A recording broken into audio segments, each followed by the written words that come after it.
Dan pemirsa, di penutupan perdagangan di sesi kedua hari ini, indeks harga saham gabungan posisinya ditutup di zona merah di 0,53%. Kabar baiknya adalah indeks harga saham gabungan berhasil memangkas pelemahan, tapi belum mampu untuk ditutup di level 7.000-an kembali. Tepatnya posisi penutupan perdagangan di sesi kedua hari ini di 6.989,426.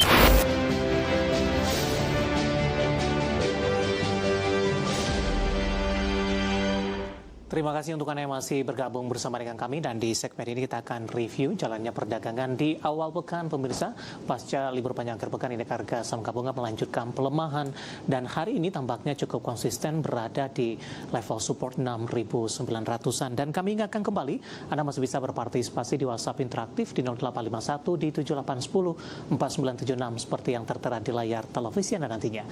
Dan saat ini kami sudah terhubung melalui Zoom bersama dengan Bapak Nafis Ganesha yang merupakan Investment Education Online Trading Officer PT Yuanta Sekuritas Indonesia. Kita akan langsung sapa saja Pak Nafis. Selamat sore, apa kabar Pak? Selamat sore Pak David, kabar baik Pak. Bagaimana dengan Bapak Pak? Kabar baik juga tidak juga Pak, tapi kabar kurang baik ini, kurang baik dari indeks harga saham gabungan. Setelah koreksi cukup dalam di perdagangan akhir pekan lalu, Pak Nafis, hari ini tekanan tampaknya masih terus berlanjut, sudah konsisten di 6.900-an. Analisis secara teknikal tekanan yang terjadi terhadap indeks harga saham gabungan dalam beberapa waktu terakhir, Pak. Oke, baik, terima kasih Pak David.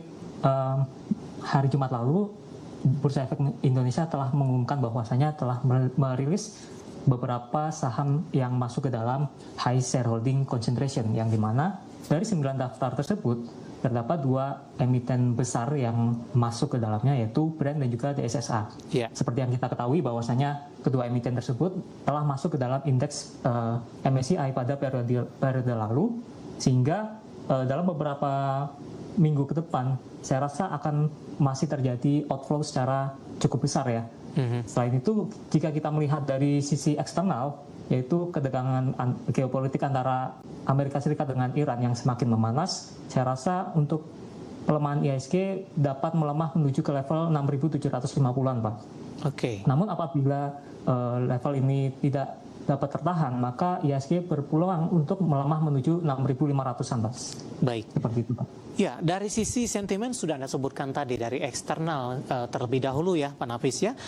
Itu terkait juga dengan perkembangan geopolitik di Timur Tengah begitu.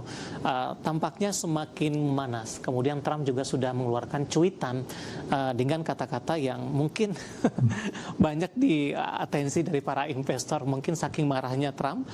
Kemudian juga respon dari Iran begitu.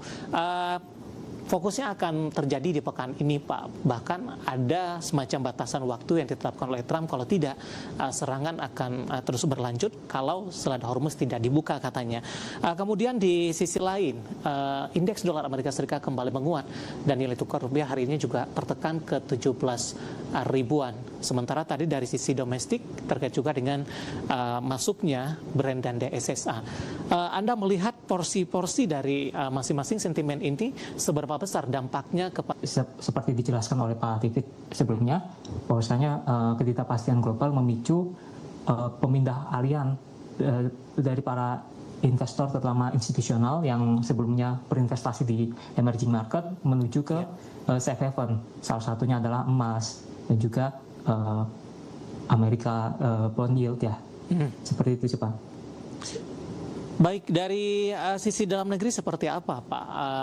Data terbaru juga defisit dari APBN kita juga masih terjadi ini.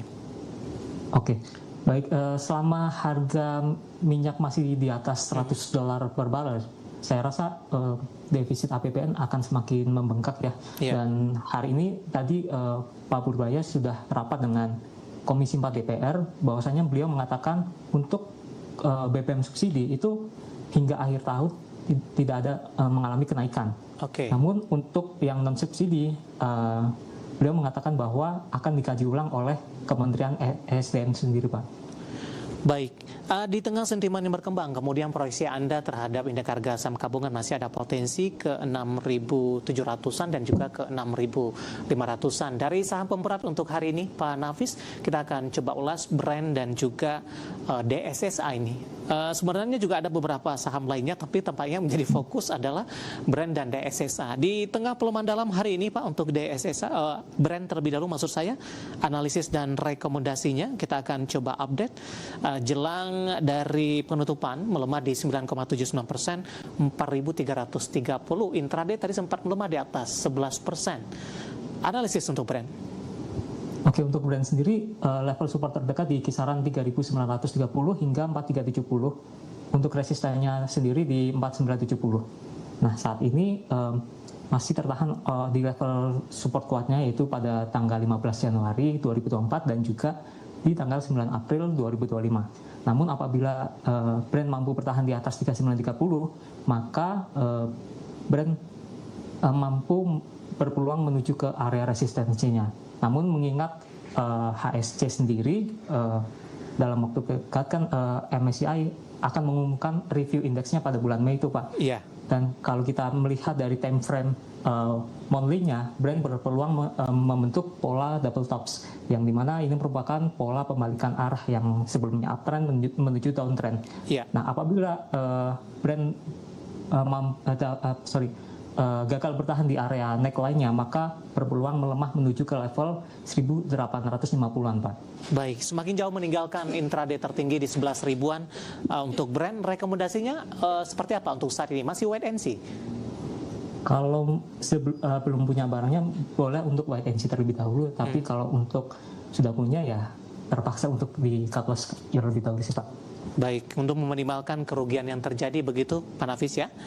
Iya, betul, Pak. Baik, kita beralih dari Brand ke DSSA, Pak. Hari ini juga mengalami pelemahan cukup dalam di 9%. Intraday tadi sempat ke Rp60.500 per saham. Apakah strategi dan perlakuannya untuk DSSA juga sama dengan Brand atau ada perbedaan, Pak Nafis?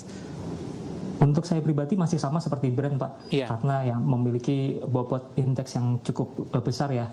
Dan saat ini masih berada di area supportnya di kisaran 59.400 hingga 66.250. Namun apabila level ini tertembus, maka berpeluang melemah menuju ke 52.600-an, Pak. Rekomendasinya juga sama, Pak, untuk DSSA? Ya, sama, Pak. Bagi yang sudah ambil posisi, cut loss dulu. Bagi yang baru ingin masuk, lebih kepada arah wait and see. Support mungkin, Pak, untuk DSSA? Oke, support terdekat berada di 59.150 hingga 64.600, Pak. Namun apabila tertembus, berpotensi untuk melemah menuju ke 52.600, Pak. Baik, support di 59.150, kemudian sampai dengan 64.600, hari ini 63.800, dan ada berpeluang kalau 59.150 ditembus ke level jauh lebih rendah daripada posisi tersebut. Ya, dari DSSA kita coba ke BBCA, Pak, saham-saham big cap lainnya yang hari ini juga ikut menjadi pemberat. Ditutup melemah di 1,14%, 6.500. Dalam sepekan terakhir, BBCA secara kompak paling agresif dijual asing, tidak hanya BBCA namun juga perbankan big cap lainnya. Analisis Anda untuk BBCA di tengah lanjutan pelemahan hari ini, 6450 tadi sempat melemah dan terpangkas ke 6500, Pak Nafis. Oke, baik. Untuk BBCA sendiri saya melihat foreign flow masih melakukan outflow yang cukup masif ya, terhitung dari tanggal 20 September 2024 itu sudah melakukan outflow yang lumayan besar. Lalu untuk support terdekatnya itu berada di kisaran 6375 hingga 6600. Namun apabila area ini tertembus, maka berpeluang untuk melemah lagi menuju ke level 6050, Pak. Baik, ketika tadi saham-saham big cap Brand dan DSSA lebih direkomendasikan cut loss, kemudian juga yang bagi yang ingin masuk wait and see terlebih dahulu. Bagaimana dengan perbankan big cap, Pak? Apakah rekomendasinya juga berbeda atau sama? Apakah perbankan big cap masih cocok untuk dilakukan oleh trading harian? Kalau menurut saya lebih cocok untuk swing ataupun untuk investing, Pak. Karena menurut saya untuk harga sekarang itu sudah mulai oke untuk dikoleksi, Pak. Baik, tiga saham pemberat indeks harga saham gabungan hari ini ada BBCA, Brand, kemudian juga ada SSA, dan semoga bisa menjadi referensi untuk Anda. Dan lagi-lagi keputusan investasi tetap ada di tangan pemirsa ITX Channel. Pak Nafis, kita hold kembali Pak, saya akan coba sampaikan terlebih dahulu update penutupan perdagangan di sesi kedua hari ini dan juga beberapa informasi grafis yang berhasil dihimpun oleh tim redaksi kami. Dan pemirsa, di penutupan perdagangan di sesi kedua hari ini, indeks harga saham gabungan posisinya ditutup di zona merah di 0,53%. Kabar baiknya adalah indeks harga saham gabungan berhasil memangkas pelemahan, tapi belum mampu untuk ditutup di level 7.000-an kembali. Tepatnya posisi penutupan perdagangan di sesi kedua hari ini di 6.989,426 buan, tepatnya di 7.001,560. Intraday terendah tadi sempat di 6.934,889. Selanjutnya kita akan coba lihat update penutupan beberapa indeks lainnya. Dapat Anda saksikan grafis di layar televisi Anda pemirsa. Posisi dari indeks harga saham gabungan dan beberapa indeks lainnya, di antaranya MNC 36 ditutup menguat di 0,14%, Jakarta Islamic Index melemah di 0,04%, dan LQ45 melemah di 0,95%. Ya, cukup tipis bertahan di 700-an, 707 untuk LQ45. Kemudian rotasi pergerakan sektoral, konsumsi non primer memimpin penguatan di 2,26%, barang baku juga menguat di 1,17%, infrastruktur melemah di 0,92%, dan konsumsi primer melemah di 0,80%. Saham-saham yang hari ini masuk ke dalam deretan top gainers didominasi saham-saham konglomerasi. Ada Bumi ditutup menguat di 242, transaksi hingga 1,5 triliun rupiah. Dewa menguat 484, cuan hari ini cuan di 1110, dan BP menguat di 220. Grafis yang terakhir, saham-saham yang hari ini menjadi pemberat atau masuk dalam deretan top loser, IMPC dari sektor industri melemah di 2190, DSSA 63.800, BBNI juga melemah dalam hari ini di 3640. Data hari ini melemah di atas 20%, ditutup melemah di 1855. Update penutupan di sesi kedua hari ini dan semoga bisa menjadi referensi untuk Anda dalam menghadapi perdagangan hari selanjutnya.